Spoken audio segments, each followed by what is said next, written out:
سلامونه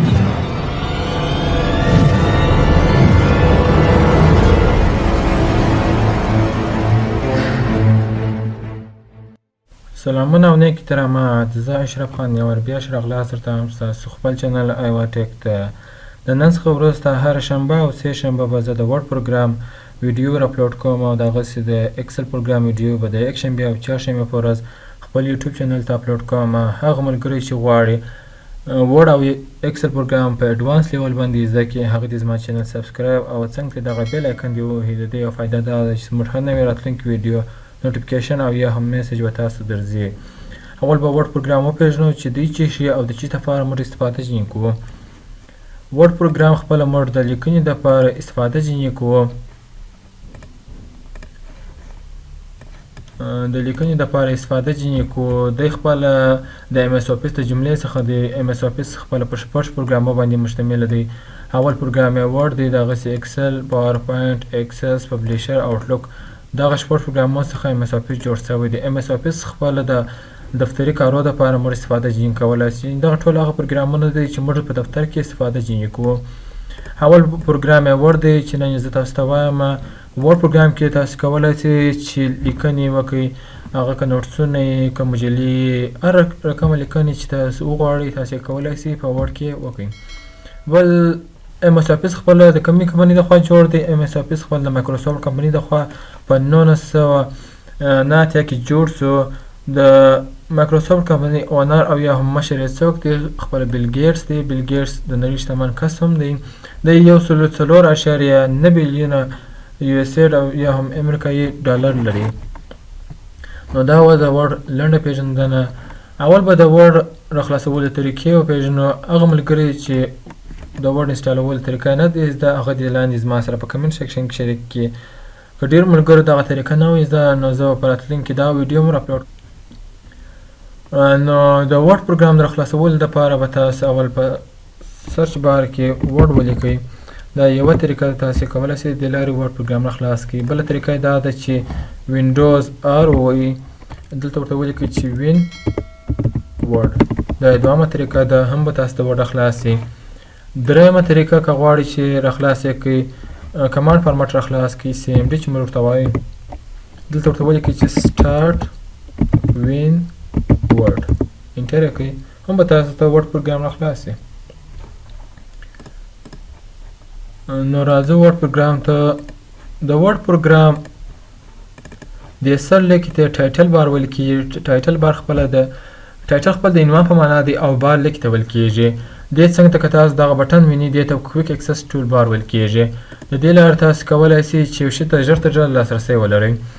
بل په دې څنګ کې وینډوز کنټرول بټن موږ لرو. د دې لارې تاسو کولی شئ چې دا وینډوز بنده کړئ. کلوز بټن دی، دغسې مکسیمایز او مینیمایز یې کړئ، یعنې کوچني او غټ یې کړئ.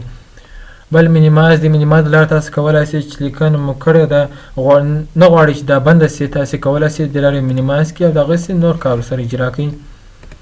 بل د رایبون آپشن لرو. رایبون به انشاءالله دغه پټه ووایي، بیا به رایبون آپشن درته وایم.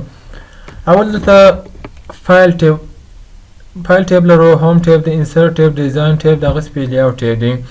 دې ته ځینې خلک منیوګانې هم وایي. منیوګانې په 2003 کې ورته ویل کېدلې، اوس دا ټیبونه سوي دي. زه به تاسو ته منیوګانې ښکاره کړم چې منیوګانې کوم شکل ته ویل کېږي کله چې زه تاسو ته نوټ پیډ راخلاص کړم.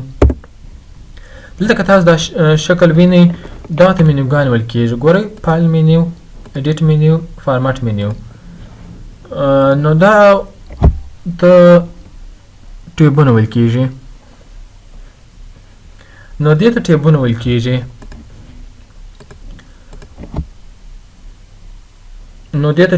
کېږي. بل لاندې که تاسو دغه پټه وینئ دې ته د رایبون پټه ویل کېږي.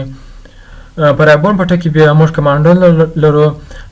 ډېر کمانډونه یې سره راټول کړي دي. هغو څخه یو ګروپ جوړ کړی دی چې کلیپ بورډ ګروپ دی، فونټ ګروپ دی، پیراګراف ګروپ دی، سټایل ګروپ دی، ایډیټینګ ګروپ دی. هر ګروپ خپل ځان ته کار اجرا کوي. د فونټ ګروپ د لارې زه کولی شم چې لیکنه غټه کړم، کوچني او دغسې یو څه ډیزاین ورکړم. بل پیراګراف ګروپ دی. د دې لارې تاسو کولی شئ چې پیراګراف منظم ولیکئ. بل هغه سټایلونه لرو او ایډیټینګ ګروپ دی. بل لکه څنګه چې موږ د رایبون آپشن پرېږدوئ. دلته اوس ګوره اول وایي اټو هاید رایبون. که غواړئ دغه رایبون او ټیبونه پټ سي نو تاسو کولی دا ټول ربون د لارې دا ټیبونه پټ کړئ. بل که غواړئ ټیبونه یې وښکاره سي د دې لپاره تاسو کولی سئ ټیبونه ښکاره سي کلیک پر وکړئ ټوله ټیبونه درته ښکاره کېږي. بل د هغسې که غواړئ ټیبونه او کمانډونه دواړه درته ښکاره سي نو تاسو کولی سئ د درېیم اپشن څخه استفاده وکړئ. هم به تاسو ته ټیبونه ښکاره سي او هم به کمانډونه ښکاره سي. بل دلته سکرول بار لرو. سکرول بار د لارې تاسو کولی سئ چې لیکنه پورته او کښته وګورئ. سکرول خپل د څرخېدلو په معنا دی او بار لیک ته ویل کېږي. اوس نو فرض یې کړئ دلته ګوره زه لیکنې لیکم کنټرول A کنټرول C او کنټرول V کوم. دا لیکنه ما یو څه ډېره ولیکل. اوس که غواړم لاندې لیکنه وګورم نو تاسو کولی سئ د سکرول بار څخه په استفاده هغه لیکنه وګورئ. بل دلته په لوړه ساحه کې موږ خطکش نه لرو. زه به خطکش ور اضافه کړم. دې ته رولر او یا هم خطکش ویل کېږي. لاندې لیک ته سټیټس بار ویل کېږي. په سټیټس بار کې اول دلته هر څو صفحې خط چې تاسو لیکلي هغونه صفحې به در ښکاره کوي. په کومه صفحه کې چې تاسو ولاړئ هغه صفحه به در ښکاره کوي. اوس ګورئ زه په اوله صفحه کې ودرېدلم نو دې ما ته چې شوی وه پیج 1 تاسو په اوله صفحه کې ولاړ یاست. کله چې زه دویمې صفحې ته واوښتلم نو دې ما ته وایي تاسو په پیج 2 کې ولاړ یاست. د هغسې څو لغات لیکل سوي دي 956 لغات لیکل سوي دي. دا که ټول تاسو حساب کړئ دا به 956 لغات وي. زه به دا لغاتونه یو څه کم کړم. اوس کې وګورو 18 لغاته پاتې سوله. زه به یو څه نور هم کم کړم 2 لغاته پرېږدم. دی اوس وایي 2 لغاته پاتې سول. د هغسې په کومه ژبه تاسو لیکنه کړې ده هغې ژبې نوم لیکل سوی دی. په انګلیسي ژبه مې لیکنه کړې ده نو انګلیسي لیکلی دی. دغسې ریډ موډ لرو، پرنټ لیاوټ موډ لرو، ویب لیاوټ موډ لرو او دغسې زوم اوټ او زوم ان لرو. زه به دلته یو څه لیکنه نور ور اضافه کړم.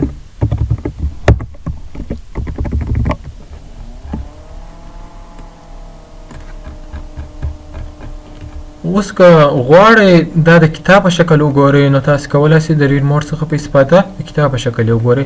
ګورئ د 2 صفحو په شکل یې ماته ښکاره کوي. هر څه چې تاسو خط لیکلی دی هغونه به تاسو درته راځي. بل پرنټ لیاوټ موډ لرو. دا بیا تاسو ته د پرنټ په شکل ښکاره کوي. یعنې دا لیکنه چې سره کوم په پرنټ کې راوځي هغه شکل یې تاسو ته ښکاره کوي. بل د ویب لیاوټ موډ لرو یا د ویب پاڼې په شکل که غواړئ دا لیکنه وګورئ نو تاسو کولی سئ د ویب لیاوټ څخه په استفاده بیا ګورئ. بل لکه موږ چې څنګه وویله زوم اوټ لرو. دې لپاره تاسو کولی سئ چې لیکنه ځان ته رانژدې کړئ تر 500 نور ځان ته نسئ رانژدې کولی او دغسې در لسې نسئ کوچني کولی. هغه عادي حالت یې 100 دی. بل دلته فایل مینیو لرو. په فایل کې به دغه نیو وایو نور به انشاءالله په راتلونکي ویډیو کې وګورو. په نیو د لارې تاسو کولی سئ چې یو نوې سفره خلاصه کړئ. ګورئ هغه لیکنه ټوله ورکه سوله او موږ ته یو نوې سفره خلاصه کړه.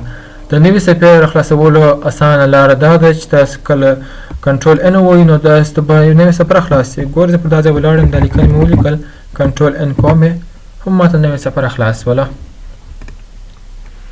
په نیو کې بیا موږ ټمپلیټس هم لرو. ټمپلیټس خپله جوړ شوي شکلو ته ویل کېږي. ګورئ دا ټول هغه جوړ شوي شکلونه دي. فرض یې کړئ ستاسو یو ریزومې نه زده غواړئ دفتر ته سی وي ور واستوئ. ستاسو سی وي نه دی زده. سی وي او ریزومې خپله لنډه پېژندګلوي ته ویل کېږي. د هغسې لیټر ختمونه داسې څنګه لیکل کېږي په کوم فارمټ سره موږ ولیکو. تاسو کولی سئ دلته ټمپلیټ څخه په استفاده اسانه لاره دا ده چې تاسو د ټمپلیټ څخه استفاده وکړئ او هغه جوړ شوي شکل په لاس درکړي. ماس په هغه کې اضافه کاري وکړئ. انول رپورټ کلنی راپور ستاسو نه د څنګه جوړېږي. تاسو کولی سئ د انول رپورټ څخه په استفاده راپور جوړ کړئ. ګورئ دا ټوله کلنی راپور جوړ دی. ماس په هغه کې اضافه کاري وکړئ. اضافه کاري څنګه کولی سو انول رپورټ پر ځای ته بل شی لیکئ. دلته راځه ولیکه 2020 report. دغسې په کم کال دی یا بل نوم اضافه کړئ. تاسو کولی سئ هغه لنډ خلاص معلومات دلته اضافه کړئ. د کمپنۍ نوم، ټلیفون، فیکس، ادرس، ویب سایټ، ایمیل ټول اضافه کړئ. کنټینټ هغه مواد چې دی هغه موضوع د چې په اړه ده تاسو کولی سئ دلته اضافه کړئ. بل لکه موږ څنګه وویله ریزومې ده. زه به تاسو سره خلاصه کړم. ګورئ دا ریزومې ده. هغه لنډ خلاص معلومات دي. په کوم تاریخ جوړه کړې ده هغه تاریخ دلته ور اضافه کړئ. نوم یې زما خپل نوم راخیستی دی. دغسې ټایپ یور فون نمبر خپل هغه ټلیفون ادرس ورکړئ. ایمیل ادرس ورکړئ. دغسې د کور ادرس، د ویب سایټ ادرس، سبجیکټ هدف مو څه شی دی، ایجوکیشن څونه مو تعلیم کړی دی، یم درسونه ویل دی دغسې ایکسپیرینس تجربه په چیش کې لري کاري تجربه مو په چیش کې شته دغسې سکیلز دي مهارتونه په چیش کې لري تاسو کولی شئ د دې څخه په استفاده یو ځان ته سی وي جوړ کړئ